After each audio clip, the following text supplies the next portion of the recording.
Hər vaxtınız xeyir olsun, hər gününüz xeyirli açılsın inşallah. Deməli, vişnə mürəbbəsi hazırlayıram. Səhər-səhər qəşəng getdim bazara. Vişnələrimi aldım, gətirdim.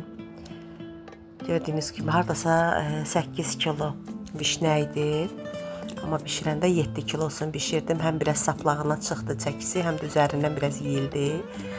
7 kilo vişnə ilə ki bişirdim. Burada qəşəng təmizləyirəm saplaqlarını və gül kimi tərtəmiz yuyuram. 2 tas oldu, amma sonradan gördüm ki bir tasda 3 kilo 1, 4 kilo 1 bişirdim.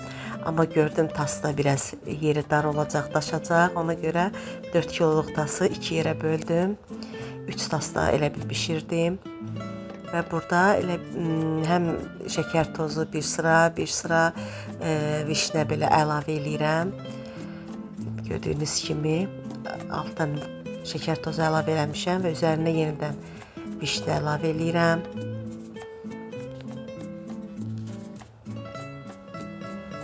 Kiloya kilo.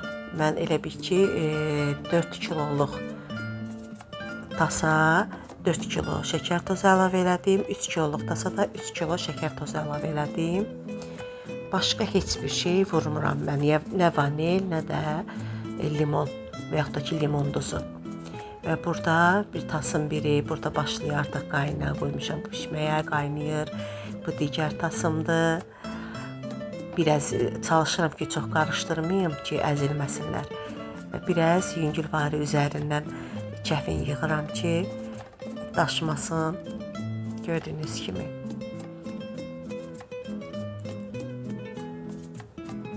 Yay gəldi, hamı başlayır biş-düşə. Allah hər kəsin ruzsunu bol eləsin. Hər kəs istədiyi kimi biş-düşlərini eləyə bilsin inşallah. Bu da digər tasımdır. Amma sonradan o 2 dənə ayırdığım tası artıq bişir istər-istəməz yığılır. Sonradan ikisini birləşdirdim, bir burub qaynadıb elə götürdüm. Bu da hazırdır. Burada qara görsən rəngi, amma çox gözəl rəngi çıxıbdır. Deməli, kəfin yığdıqdan sonra da ən axırda da tam çox yığmıram da biraz. Axırda da tası belə tərpədirəm, ortasına yığılır kəfi. Biraz qaşıqla yığıram və salfetlə də axırda belə üzərinə qoyub kəfi yapışdırır, daha gözəl olur, təmiz olur və artıq hazırdır. Deməli 10 banka çıxdı və bir də qəttanda belə çıxdı. Qənd qabı deyim, konfet qabı deyim, mürəbbə qabı deyim belə. Göz haqqınızı halal edin. Gördüyünüz kimi rəngi necə gözəldir. Göz haqqınızı halal edin. Like etməyi unutmayın. Allaha əmanət olun. Həmişə xoş günlərdə, xoş işlərdə bişirdiklərimizi istifadə eləyə bilək inşallah.